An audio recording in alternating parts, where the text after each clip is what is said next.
Hi friends, welcome back to my YouTube channel. ಎಲ್ಲರೂ ಹೇಗಿದ್ದೀರಾ friends? ಇವತ್ತು ನಾನು ರವೆಯಲ್ಲೂ ಪಡ್ಡು ಮಾಡ್ತಾಯಿದ್ದೇನೆ.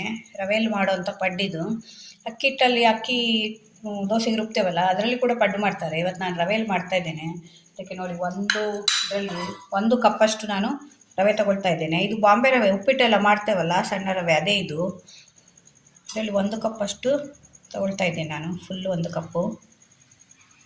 ಇದು ಸುಮಾರು ಒಂದು 3-3 ತಿನ್ಬೋದು ಮನೆಯಲ್ಲಿ, ಅಷ್ಟಾಗುತ್ತೆ ಇದು. ನೋಡಿ, ಇದು 1 ಕಪ್ಪು ತಗೊಂಡಿದ್ದೇನೆ. ಇದಕ್ಕೀಗ ಒಂದು ಅರ್ಧ ಸ್ಪೂನಷ್ಟು ಉಪ್ಪು ಹಾಕ್ತಾ ಇದ್ದೇನೆ. ಆಮೇಲೆ ಮತ್ತೆ ನೋಡಿಕೊಂಡು ಹಾಕ್ಕೊಳ್ಬೋದು. ಇವಾಗ ಒಂದು ಅರ್ಧ ಸ್ಪೂನಷ್ಟು ಹಾಕ್ತಾ ಇದ್ದೇನೆ. ಇವಾಗ ಒಂದು ಸ್ವಲ್ಪ ಇದನ್ನು ಕಲಸಿ ಇಡಬೇಕು ರವೆನ. ಇವಾಗ ಮತ್ತೊಂದು 1/4 ಸ್ಪೂನಷ್ಟು ನಾನು ಅಡುಗೆ ಸೋಡಾ ಹಾಕ್ತಾ ಇದ್ದೇನೆ.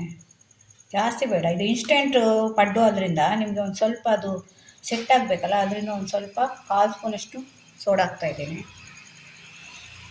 ಮತ್ತು ಇದನ್ನು ಇವಾಗ ನಾನು ಮೊಸರಲ್ಲಿ ಕಲಿಸ್ಕೊಳ್ತಾ ಇದ್ದೇನೆ. ನೋಡಿ, 1 ಬಟ್ಲು ಮೊಸರು ತೊಗೊಂಡಿದ್ದೇನೆ.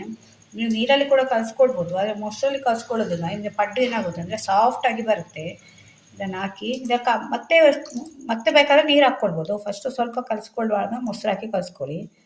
ಇದು ತುಂಬ ಹುಳಿ ಇರಬಾರ್ದು, ಒಂದು ಸ್ವಲ್ಪ ಹುಳಿ ಇದ್ದರೆ ಸಾಕು, ಇಲ್ಲಾಂದರೆ ಹುಳಿ ಇಲ್ಲದ ಮೊಸರು ಕೂಡ ಆಗುತ್ತೆ. ಅದಕ್ಕೆ ಒಂದು ಸ್ವಲ್ಪ ನೀರು ಹಾಕಿ ನಾನು ಕಲಿಸ್ಕೊಳ್ತೇನೆ. ಇವಾಗ ಇದಕ್ಕೊಂದು ಸ್ವಲ್ಪ 1 ಕಪ್ಪು ಮೊಸರು ಹಾಕಿದೆ. ಇವಾಗ ಇದೊಂದು ಸ್ವಲ್ಪ ನೀರು ಹಾಕ್ತಾ ಇದ್ದೇನೆ. ನಿಮ್ಮ ಹತ್ರ ಮೊಸರು ಇದ್ದರೆ ಎಲ್ಲ ಮೊಸರಲ್ಲೇ ಕಲಿಸ್ಕೊಳ್ಬೋದು ಚೆನ್ನಾಗಿ. ನಾನೊಂದು ಸ್ವಲ್ಪ ಅರ್ಧ ಮೊಸರು ಮತ್ತು ಅರ್ಧ ನೀರು ಹಾಕ್ತಾ ಇದ್ದೇನೆ. ಇದು ಕನ್ಸಿಸ್ಟೆನ್ಸಿ ನೋಡ್ಕೊಳ್ಳಿ, ನಿಮಗೆ ಪಡ್ಡು ಮಾಡಲಿಕ್ಕೆ ಎಷ್ಟು ನೀರು ಬೇಕೋ ಅಷ್ಟು ನೀರು ಹಾಕಿ ಕಲಿಸ್ಕೊಂಡ್ರೆ ಆಯಿತು. ಇದನ್ನು ಕಲಿಸಿದ ಮೇಲೆ ಒಂದು 10-15 ನಿಮಿಷ ಇದನ್ನು ಹಾಗೆ ಇಡಬೇಕು. ಸೆಟ್ ಆಗಬೇಕು, ರವೆ ಸ್ವಲ್ಪ ನೆನಿಬೇಕು. ತುಂಬ ಚೆನ್ನಾಗಿರುತ್ತೆ, ಒಂದು ಸಲ ಮಾಡಿ ನೋಡಿ ರವೆಯಲ್ಲಿ. ಇದಕ್ಕೆ ಜೊತೆಯಾಗಿ ನೀವು ಕಾಂಬಿನೇಷನ್ಗೆ ಕಾಯಿ ಚಟ್ನಿ ಎಲ್ಲ ಮಾಡ್ಕೊಳ್ಬೋದು. ತೆಂಗಿನಕಾಯಿ ಚಟ್ನಿ ಬರುತ್ತಲ್ಲ, ಅಥವಾ ಶುಂಠಿ ಚಟ್ನಿ ಬರುತ್ತಲ್ವ, ಅದು ಯಾವುದಾದ್ರೂ ಮಾಡ್ಕೊಳ್ಬೋದು, ಚೆನ್ನಾಗಿರುತ್ತೆ. ಇವಾಗ ಸಾಕು, ಇಷ್ಟು ಕಲಿಸ್ಕೊಂಡಿದ್ದೇನೆ. ಕಲಿಸ್ಕೊಂಡು ಇವಾಗ ಒಂದು 10-15 ನಿಮಿಷ ಇದನ್ನು ಮುಚ್ಚಿಡ್ತೇನೆ. ಇದು ಅಷ್ಟರಲ್ಲಿ ನಾವು ತೆಂಗಿನಕಾಯಿ ಚಟ್ನಿ ಮತ್ತು ಇದಕ್ಕೆ ಈರುಳ್ಳಿ, ಕ್ಯಾರೆಟ್ ಎಲ್ಲ ಬೇಕು, ಅದನ್ನೆಲ್ಲ ರೆಡಿ ಮಾಡ್ಕೊಳ್ಳೋಣ. ಇವಾಗ ಆ ಪಡ್ಡುಗೆ ಒಂದು ಚಟ್ನಿ ರುಬ್ಕೊಳ್ತಾ ಇದ್ದೇನೆ. ಒಂದು ಸ್ವಲ್ಪ ತೆಂಗಿನಕಾಯಿ ಕಟ್ ಮಾಡಿ ಇಟ್ಕೊಂಡಿದ್ದೇನೆ. ನೋಡಿ, ಒಂದು 1/4 ಕಪ್ಪಷ್ಟು ಆಗುತ್ತೆ, ಇದು ಕಟ್ ಮಾಡಿ ಇಟ್ಕೊಂಡಿದ್ದೇನೆ. ಮತ್ತು ಇದಕ್ಕೊಂದು 2 ಹಸಿಮೆಣಸಿನ್ಕಾಯಿ ತೊಗೊಂಡಿದ್ದೇನೆ ಚಟ್ನಿಗೆ. ಮತ್ತೊಂದು ಸ್ವಲ್ಪ 2 ಸ್ಪೂನಷ್ಟು ಹುರಿಗಡಲೆ ಹಾಕ್ತಾ ಇದ್ದೇನೆ. ನೋಡಿ, ಇಷ್ಟೇ 2 ಸ್ಪೂನಷ್ಟು ಹುರಿಗಡಲೆ ಹಾಕ್ತಾ ಇದ್ದೇನೆ. ಮತ್ತೊಂದು ಸ್ವಲ್ಪ ಕೊತ್ತಂಬರಿ ಸೊಪ್ಪು, ಮತ್ತೊಂದು ಸ್ವಲ್ಪ ಹುಳಿ ಹಾಕಿ ಇವಾಗ ಚಟ್ನಿ ರುಬ್ಕೊಳ್ತೇನೆ. ಇವಾಗ ಮೊದಲು ತೆಂಗಿನಕಾಯಿ ಸಣ್ಣ ಮಾಡಿಕೊಂಡೆ, ಮತ್ತು ಅದಕ್ಕೆ 2 ಹಸಿಮೆಣಸಿನ್ಕಾಯಿ ಹಾಕಿದೆ. ಇದು ಖಾರ ಇಲ್ಲ, ಅದರಿಂದ 2 ಹಾಕ್ತಾ ಇದ್ದೇನೆ. ಒಂದು ಚಿಕ್ಕ ಪೀಸಷ್ಟು ಹುಣಸೆ ಹುಳಿ, ಮತ್ತೊಂದು ಸ್ವಲ್ಪ ಕೊತ್ತಂಬರಿ ಸೊಪ್ಪು, ಮತ್ತೊಂದು ಸ್ಪೂನಷ್ಟು ಹುರಿಗಡಲೆ ಇದು, ಮತ್ತು ಒಂದು ಸ್ವಲ್ಪ ಉಪ್ಪು ಇದು ಹಾಕಿ ಇವಾಗ ರುಬ್ಕೊಂಡು ಬರ್ತೇನೆ. ಇದಕ್ಕೆ ನಾವು ಗಟ್ಟಿ ಚಟ್ನಿ ಮಾಡ್ಕೊಳ್ಬಾರ್ದು, ಸ್ವಲ್ಪ ಚಟ್ನಿ ನೀರಾಗಿರಬೇಕು. ನೀರು ಚಟ್ನಿ ಅಂತ ಹೇಳ್ತಾರಲ್ಲ, ಆ ಟೈಪಲ್ಲಿ ಮಾಡ್ಕೊಳ್ಬೇಕು. ನೋಡಿ, ಈಗ ಚಟ್ನಿ ರುಬ್ಕೊಂಡಿದ್ದೇನೆ. ಈ ರೀತಿ ಸ್ವಲ್ಪ ನೀರಾಗಿರಬೇಕು, ಗಟ್ಟಿ ಚಟ್ನಿ ರುಬ್ಕೊಳ್ಬಾರ್ದು ಯಾವಾಗಲೂ. ನಾವು ಪಡ್ಡುಗೆ, ಇವಾಗ ದೋಸೆಗೆಲ್ಲ ನಾವು ಮಾಡ್ಕೊಳ್ತೇವಲ್ಲ, ಇಡ್ಲಿಗೆಲ್ಲ ಗಟ್ಟಿ ಚಟ್ನಿ, ಆ ರೀತಿ ಇರಬಾರ್ದು. ಇದು ಸ್ವಲ್ಪ ನೀರಾಗಿರಬೇಕು. ಸ್ವಲ್ಪ ಕೊತ್ತಂಬರಿ ಸೊಪ್ಪು, ಕರಿಬೇವು ಹಾಕಿದ್ದೆ. ನಾನು ಕರಿಬೇವು ಹಾಕುವಾಗ ತೋರಿಸಲಿಲ್ಲ. ಕರಿಬೇವು ಹಾಕಿದರೆ ತುಂಬ ಒಳ್ಳೇದಿದು, ಯಾಕೆಂದರೆ ಕರಿಬೇವು ತುಂಬ ಒಳ್ಳೇದಲ್ಲ ಆರೋಗ್ಯಕ್ಕೆ. ಕರಿಬೇವು ಕೂಡ ಹಾಕಿದ್ದೇನೆ, ಅದರಿಂದ ಕಲರ್ ಹಸಿರು ಬಂದಿದೆ. ಇವಾಗ ಇದಕ್ಕೊಂದು ಒಗ್ಗರಣೆ ಕೊಡಬೇಕು. ಒಗ್ಗರಣೆಗೆ 1 ಸ್ಪೂನ್ ಎಣ್ಣೆ ಇಟ್ಟಿದ್ದೇನೆ. ಅದಕ್ಕೆ ಒಂದು ಸ್ವಲ್ಪ ಸಾಸಿವೆ, ಒಂದು ಸ್ವಲ್ಪ ಉದ್ದಿನಬೇಳೆ, ಒಂದು ಸ್ವಲ್ಪ ಜೀರಿಗೆ ಬೇಡ ಅಂದರೆ ಸ್ಕಿಪ್ ಮಾಡ್ಕೊಳ್ಳಿ. ಮತ್ತೊಂದು ಸ್ವಲ್ಪ ಕರಿಬೇವು ಹಾಕ್ತಾಯಿದ್ದೀನಿ. ಬೇಕಿದ್ರೆ ಕೆಂಪು ಮೆಣಸಿನ್ಕಾಯಿ ಕೂಡ ಹಾಕ್ಕೊಳ್ಬೋದು, ನಾನು ಇಷ್ಟೇ ಹಾಕೋದು. ಈಗ ನೋಡಿ, ಒಗ್ಗರಣೆ ಆಯಿತು. ಇವಾಗ ಚಟ್ನಿಗೆ ಹಾಕ್ತಾಯಿದ್ದೀನಿ. ಈಗ ಚಟ್ನಿ ರೆಡಿ ಆಯಿತು. ಇವಾಗ ಪಡ್ಡುಗೆ ನಾವು ಏನೆಲ್ಲ ಬೇಕು ಅದನ್ನು ರೆಡಿ ಮಾಡಿಕೊಂಡ್ರೆ ಆಯಿತು. ಇವಾಗ ನಾವು ರವೆನ ಕಲಸಿಟ್ಟಿದ್ದೇವಲ್ಲ ಪಡ್ಡು ಮಾಡಲಿಕ್ಕೆ, ಇವಾಗ ಅದಕ್ಕೆ ಏನೆಲ್ಲ ಮಿಕ್ಸ್ ಮಾಡ್ತೇನೆ ಅಂದರೆ, ಒಂದು 2 ಕ್ಯಾರೆಟ್ ತೊಗೊಂಡಿದ್ದೇನೆ ನಾನು, ಮೀಡಿಯಮ್ ಸೈಜಿದ್ದು 2 ಕ್ಯಾರೆಟ್ ತುರಿದು ಇಟ್ಕೊಂಡಿದ್ದೇನೆ. ಮತ್ತು ಒಂದು ಚಿಕ್ಕ ಸೈಜಿದ್ದು 2 ಈರುಳ್ಳಿ ಕಟ್ ಮಾಡಿ ಇಟ್ಕೊಂಡಿದ್ದೇನೆ. ಮತ್ತೊಂದು ಚಿಕ್ಕ ಪೀಸು ಶುಂಠಿ, ಮತ್ತೊಂದು ಸ್ವಲ್ಪ ಕೊತ್ತಂಬರಿ ಸೊಪ್ಪು, ಮತ್ತೊಂದು 2 ಹಸಿಮೆಣಸಿನ್ಕಾಯಿ ಕಟ್ ಮಾಡಿ ಇಟ್ಕೊಂಡಿದ್ದೇನೆ. ನಿಮ್ಮ ಮನೇಲಿ ಮಕ್ಕಳಿದ್ದರೆ ಅಥವಾ ನೀವು ಖಾರ ತಿನ್ನಲ್ಲ ಅಂದರೆ ಹಸಿಮೆಣಸಿನ್ಕಾಯಿ ಸ್ಕಿಪ್ ಮಾಡ್ಕೊಳ್ಬೋದು. ಮತ್ತೊಂದು ಸ್ವಲ್ಪ ತೆಂಗಿನ ತುರಿ ಇಟ್ಕೊಂಡಿದ್ದೇನೆ. ಇದು ಕೂಡ ಆಪ್ಷನಲ್ಲು, ಬೇಕಾದರೆ ಹಾಕ್ಕೊಳ್ಬೋದು. ಕೆಲವರು ಸಣ್ಣ ಕಟ್ ಮಾಡಿ ಕೂಡ ಹಾಕ್ತಾರೆ ತೆಂಗಿನಕಾಯನ್ನು. ಮತ್ತೊಂದು ಸ್ವಲ್ಪ ಅರ್ಧ ಸ್ಪೂನಷ್ಟು ನಾನು ಕಸ್ತೂರಿ ಮೇಥಿ ತೊಗೊಂಡಿದ್ದೇನೆ. ಇದು ಒಂದು ಸ್ವಲ್ಪ ಫ್ಲೇವರಿಗೆ, ಇದು ಕೂಡ ಆಪ್ಷನಲ್ಲು, ಬೇಕಾದರೆ ಹಾಕ್ಕೊಳ್ಬೋದು ನೀವು. ಇದು ಒಂದು ಸ್ವಲ್ಪ ಹಾಕ್ತಾ ಇದ್ದೇನೆ. ಇದು ತಿಮರೆ ಅಂತ ಹೇಳ್ತೇವೆ ನಾವು ಈ ಕಡೆ, ಅಥವಾ ಒಂದೇಲಗ ಅಂತ. ಇದು ಆರೋಗ್ಯಕ್ಕೆ ತುಂಬ ಒಳ್ಳೆಯದು. ಇದು ಮಕ್ಕಳಿಗೆ ಕೊಟ್ಟಷ್ಟು ಅಷ್ಟು ವಿಟಮಿನ್ಸ್ ಇರುತ್ತೆ ಇದರಲ್ಲಿ. ಅದರಿಂದ ಇದನ್ನು ಹಾಕ್ತಾ ಇದ್ದೇನೆ. ಇದು ನಾವು ಮನೆಯಲ್ಲೇ ಬೆಳೆದಿದ್ದೇವೆ, ಅದನ್ನು ನಾನು ಹೆಚ್ಚಾಗಿ ಇದನ್ನು ಯೂಸ್ ಮಾಡ್ತೇನೆ ಎಲ್ಲದಕ್ಕೂ. ಇದನ್ನು ಸಣ್ಣ ಕಟ್ ಮಾಡಿ ಹಾಕಬೇಕು. ಅದನ್ನು ಒಂದ್ಸಲ ಎಲ್ಲ ಇದನ್ನು ಮಿಕ್ಸ್ ಮಾಡ್ಕೊಳ್ಳೋಣ. ಇವಾಗ ನೋಡಿ 15ರಿಂದ 20 ನಿಮಿಷ ಆಯಿತು. ಚೆನ್ನಾಗಿ ನೆಂದಿದೆ ನೋಡಿ, ಉಬ್ಬಿ ಬಂದಿದೆ ರವೆ.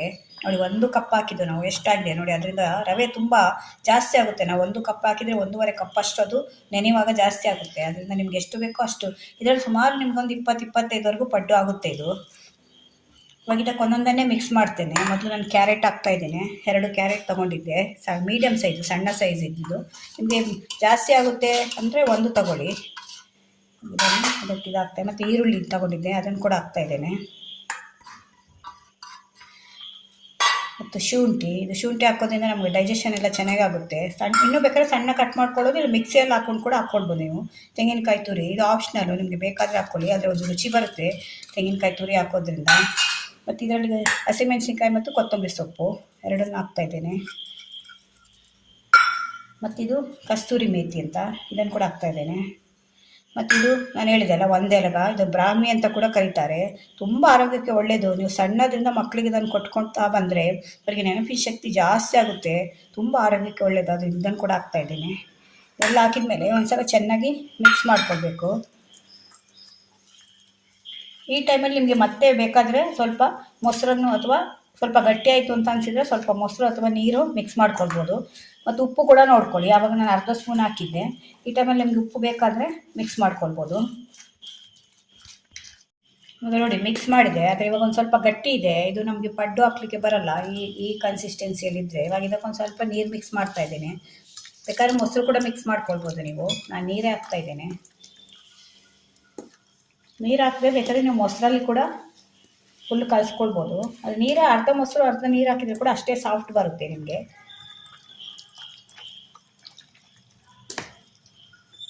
ನಾವು ನಾರ್ಮಲಿ ಅಕ್ಕಿದ್ದು ಪಡ್ಡು ಮಾಡ್ತೇವಲ್ಲ, ದೋಸೆ ಹಿಟ್ಟು ಎಷ್ಟು ಕನ್ಸಿಸ್ಟೆನ್ಸಿಯಲ್ಲಿ ಇರುತ್ತೆ ಆ ಕನ್ಸಿಸ್ಟೆನ್ಸಿಗೆ ಬರಬೇಕು ನಿಮಗೆ.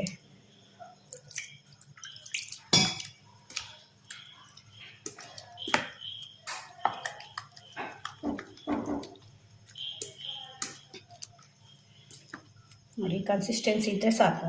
ಒಂದು ನಿಮಗೆ ಹಾಕ್ಲಿಕ್ಕೆ ಬರಬೇಕು ಹೀಗೆ. ಇವಾಗ ನಮ್ಮದು ಪಡ್ಡು ಹಾಕಲಿಕ್ಕೆ ರೆಡಿ ಆಯಿತು. ಇವಾಗ ನಾನು ಇದಕ್ಕೊಂದು ಒಗ್ಗರಣೆ ಕೊಡ್ತಾ ಇದ್ದೇನೆ. 1 ಸ್ಪೂನು ಸಾಸಿವೆ ಮತ್ತು ಒಂದು ಅರ್ಧ ಸ್ಪೂನಷ್ಟು ಜೀರಿಗೆ. ಇದು ಆಪ್ಷನಲ್ಲು ಒಗ್ಗರಣೆ, ನೀವು ಬೇಕಾದರೆ ಹಾಕ್ಕೊಳ್ಬೋದು. ಒಂದು ಸ್ವಲ್ಪ ಕರಿಬೇವನ್ನು ಸಣ್ಣ ಕಟ್ ಮಾಡಿ ಹಾಕಿದ್ದೇನೆ. ಇದು ಅದರೊಟ್ಟಿಗೆ ಮಿಕ್ಸ್ ಆಗಿ ಬೇಯುತ್ತೆ ಅಂತ ಅಷ್ಟೇ. ನೀವು ಒಗ್ಗರಣೆ ಹಾಕಿದರೆ ನಿಮಗೆ ಅದರ ಫ್ಲೇವರ್ ಎಲ್ಲ ಚೆನ್ನಾಗಿರುತ್ತೆ. ಅದರಿಂದ ಒಗ್ಗರಣೆ ಹಾಕ್ತಾ ಇದ್ದೀನಿ. ಇಷ್ಟ ಇದ್ದರೆ ಹಾಕ್ಕೊಳ್ಬೋದು. ಜೀರಿಗೆ ಹಾಕೋದ್ರಿಂದ ಒಳ್ಳೆಯದಲ್ವ ಡೈಜೆಷನ್ಗೆಲ್ಲ. ನೋಡಿ ಇದು ಒಗ್ಗರಣೆ ಆಗಿದೆ. ಒಗ್ಗರಣೆ ಹಾಕೋದ್ರಿಂದ ನಿಮ್ಗೆ ಒಳ್ಳೆ ಘಮ ಬರುತ್ತೆ, ಚೆನ್ನಾಗಿರುತ್ತೆ ಪಡ್ಡು ತಿನ್ನುವಾಗ. ನೋಡಿ ಫ್ರೆಂಡ್ಸ್, ಪಡ್ಡು ಹಾಕಲಿಕ್ಕೆ ಅದು ಇಟ್ಟಿದ್ದೇನೆ. ಸ್ವಲ್ಪ ಎಣ್ಣೆ ಕೂಡ ಹಚ್ಚಿದ್ದೇನೆ. ನಾವಿದಕ್ಕೆ ಗುಳಿಯಪ್ಪ ಅಂತ ಕರಿತೇವೆ. ನಮ್ಮ ಕಡೆ ಉಡುಪಿ ಮಂಗಳೂರು ಕಡೆ ಎಲ್ಲ ನಾವು ಇದನ್ನು ಗುಳಿಯಪ್ಪ ಅಂತ ಕರೆಯೋದು. ಯಾಕೆಂದರೆ ಇದು ಗುಳಿ ಇರುತ್ತಲ್ಲ, ಅದ್ಮೇಲೆ ಹಾಕೋದು ಅಪ್ಪ ಅಂತ. ಇದಕ್ಕೆ ಹಾಕ್ತಾ ಇದ್ದೇನೆ.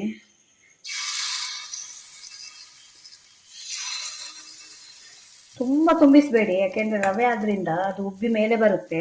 ಸ್ವಲ್ಪ ಇದು ಇಷ್ಟು ಹಾಕ್ಕೊಂಡ್ರೆ ಸಾಕು. ಇದು ಕಾಯಿ ಚಟ್ನಿ ಜೊತೆಲಿ ತಿಂತಾಯಿದ್ರೆ ತುಂಬ ಚೆನ್ನಾಗಿರುತ್ತೆ ಇದು. 1 ಕಪ್ಪು ರವೆಯಲ್ಲಿ ಎಷ್ಟಾಗಿದೆ ನೋಡಿ. ಸುಮಾರು ತಿನ್ಬೋದು, ಸುಮಾರು ಆಗುತ್ತೆ. ಒಂದು 20-30 ಜಾಸ್ತಿನೇ ಆಗುತ್ತೆ ಇದು. ಎಲ್ಲ ಹಾಕಿದ್ದೇನಲ್ಲ, ಇವಾಗ ಇದರ ಮೇಲೆ 1 ಸ್ಪೂನಷ್ಟು ಎಣ್ಣೆ ಹಾಕ್ತಾ ಇದ್ದೇನೆ. ಇವಾಗ ಹಾಕಿ ಒಂದು ಸ್ವಲ್ಪ ಕಾಯಬೇಕು, ಅಲ್ಲಿವರೆಗೆ ಇದನ್ನು ಮುಚ್ಚಿಡೋಣ. ಈಗ ಒಂದು 5 ನಿಮಿಷ ಆಯಿತು. ಈಗ ಕಾದಿದೆಯಾ ನೋಡೋಣ. ನೋಡಿ ಎಷ್ಟು ಚಂದ ಕಾದಿದೆ ನೋಡಿ. ಎಷ್ಟು ಈಸಿಯಾಗಿ ಎಳಿಸ್ಲಿಕ್ಕೆ ಬರುತ್ತೆ ನೋಡಿ. ಅದೇ ಎಳುತ್ತೆ, ನಾವು ಎಳಿಸ್ಬೇಕು ಅಂತ ಇಲ್ಲ. ಕಾದರೆ ನೋಡಿ ಹೀಗೆ ಮತ್ತೆ ತಿರುಗಿಸಿ ಹಾಕಿ. ಈ ರೀತಿ ಒಂದು ಶಾರ್ಪ್ ಇರೋ ಸ್ಪೂನ್ ಇಟ್ಕೊಳ್ಳಿ, ಇಲ್ಲಾಂದರೆ ಅದೊಂದು ಸ್ಟಿಕ್ ಬರುತ್ತೆ, ಅದನ್ನು ಕೂಡ ತಗೊಳ್ಬೋದು. ಪಡ್ಡು ತೆಗೆಯೋ ಸ್ಟಿಕ್ಕು ಅಂತ ಸಿಗುತ್ತೆ, ಅದನ್ನು ತಗೊಳ್ಬೋದು. ಇಲ್ಲಾಂದರೆ ಈ ರೀತಿ ಸ್ಪೂನ್ ಇದ್ದರೆ ಕೂಡ ಆಗುತ್ತೆ ನೋಡಿ. ಅದೇ ಎಳುತ್ತೆ, ನಾವು ಎಳಿಸ್ಬೇಕು ಅಂತ ಇಲ್ಲ. ತಳ ಬಿಟ್ಟಿದೆ ಅದು. ಹೀಗೆ ತಿರುಗಿಸಿ ಹಾಕಿದರೆ ಆ ಕಡೆ ಕೂಡ ಬೇಯುತ್ತೆ. ತುಂಬ ಹೆಲ್ದಿ ಫುಡ್ ಇದು, ತುಂಬ ಚೆನ್ನಾಗಿರುತ್ತೆ ಕೂಡ ಕಾಯಿ ಚಟ್ನಿ ಜೊತೆಯಲ್ಲಿ. ಮಕ್ಕಳಿಗೆ ಒಂದ್ಸಲ ಮಾಡಿಕೊಟ್ರೆ ಮತ್ತೆ ಮತ್ತೆ ಅವರೇ ಕೇಳ್ತಾರೆ ಮತ್ತೆ ಮಾಡಿಕೊಡಿ ಅಂತ.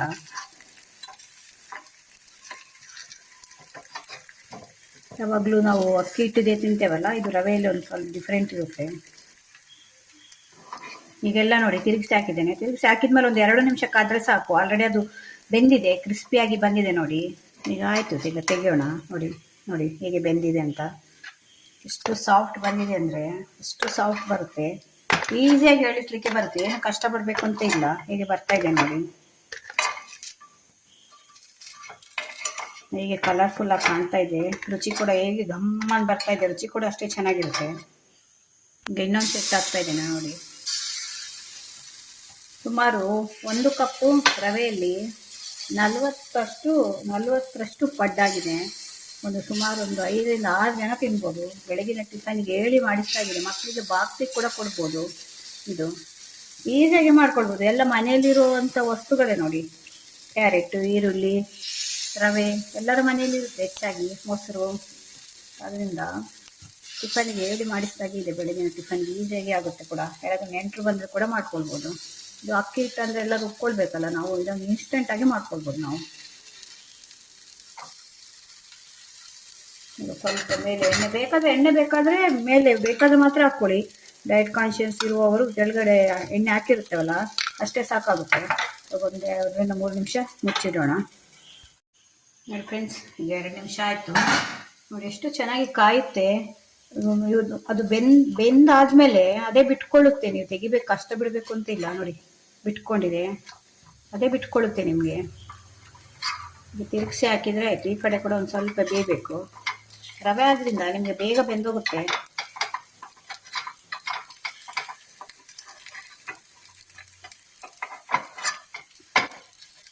ತುಂಬ ಸಾಫ್ಟಾಗಿ ಕೂಡ ಬಂದಿದೆ, ಗಟ್ಟಿ ಕೂಡ ಆಗಲ್ಲ ಇದು. ನೋಡಿ ಫ್ರೆಂಡ್ಸ್, ನಮ್ಮದು ರುಚಿಯಾದ ಬಿಸಿ ಬಿಸಿಯಾದ ರವೆದು ಪಡ್ಡು ರೆಡಿಯಾಗಿದೆ. ಹೇಗೆ ಸಾಫ್ಟ್ ಬಂದಿದೆ ನೋಡಿ.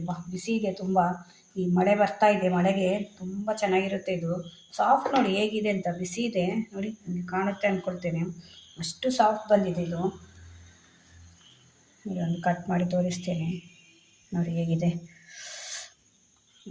ನೋಡಿದ್ರೇ ತಿನ್ನಬೇಕು ಅನಿಸುತ್ತೆ. ಅದಕ್ಕೆ ಜೊತೆಗೆ ಚಟ್ನಿ ಕೂಡ ಮಾಡಿದ್ದೇನೆ, ಕಾಯಿ ಚಟ್ನಿ. ಇದು ಸ್ವಲ್ಪ ನೀರಾಗಿ ಮಾಡ್ಕೊಳ್ಬೇಕು ನೀವು, ಗಟ್ಟಿ ಚಟ್ನಿ ಮಾಡ್ಕೊಳ್ಬಾರ್ದು ಪಡ್ಡುಗೆ ಯಾವಾಗಲೂ. ಇವಾಗ ರೆಡಿ ಇದ್ದಾರೆ ಮನೆಯಲ್ಲಿಗೆ ತಿನ್ನಲಿಕ್ಕೆ ಮಕ್ಕಳು. ನೋಡಿ ಈ ರೀತಿ ನೀರು ಚಟ್ನಿ ಹಾಕುವಾಗ ಸ್ವಲ್ಪ ಸ್ಪ್ರೆಡ್ ಆಗಬೇಕು ನಮಗೆ, ಗಟ್ಟಿಯಾಗಿ ಅಲ್ಲೇ ನಿಲ್ಲಬಾರ್ದು. ಹಾಗೆ ಆದರೆ ತಿನ್ನಲಿಕ್ಕೆ ಚೆನ್ನಾಗಿರುತ್ತೆ ಅಂತ ನಾನು ಕೂಡ ಕೊಡ್ತಾ ಇದ್ದೇನೆ. ಹೇಗೆ ಕಾಣ್ತಿದೆ ನೋಡಿ, ತುಂಬ ಹೆಲ್ದಿ ಫುಡ್ಡು. ಮನೆಯಲ್ಲಿ ಒಂದ್ಸಲ ಟ್ರೈ ಮಾಡಿ ಮಕ್ಕಳಿಗೆ ಮಾಡಿಕೊಡಿ. ನೋಡಿ ಸುಮಾರಾಗಿದೆ. 1 ಕಪ್ ರವೆಯಲ್ಲಿ ಸುಮಾರು 30ರಿಂದ 40ವರೆಗೂ ಆಗಿದೆ. ಇನ್ನೊಂದು 8 ಕೇಸಲ್ಲಿದೆ, ನಾನು ಇದನ್ನು ತೋರಿಸ್ತಾ ಇದ್ದೇನೆ ನಿಮಗೆ. ನೋಡಿ ಹೇಗೆ ಕಾಣ್ತಾ ಇದೆ ಅಂತ. ಸುಮಾರು ಎಷ್ಟು ಹೊಟ್ಟೆ ತುಂಬ ತಿನ್ಬೋದು ಮನೆಯಲ್ಲಿ ಇರುವವರೆಲ್ಲ. 4 ಜನ ಇದ್ದರೆ 4 ಜನ ಕೂಡ ಹೊಟ್ಟೆ ತುಂಬ ತಿನ್ಬೋದು, ಅಷ್ಟಾಗಿದೆ. ನೀವು ಕೂಡ ಒಂದ್ಸಲ ಟ್ರೈ ಮಾಡಿ ನನಗೆ ಕಮೆಂಟಲ್ಲಿ ಹೇಳಿ ಹೇಗಿತ್ತು ಅಂತ. ಈ ವಿಡಿಯೋ ನಿಮ್ಗೆ ಇಷ್ಟ ಆದರೆ ನನ್ನ ಚಾನಲ್ನ ಸಬ್ಸ್ಕ್ರೈಬ್ ಮಾಡ್ಕೊಂಡು ನೋಡಿ. ಇದೇ ಥರ ಹೊಸ ವಿಡಿಯೋ ತೊಗೊಂಡು ಮತ್ತೆ ಬರ್ತೇನೆ. Bye friends.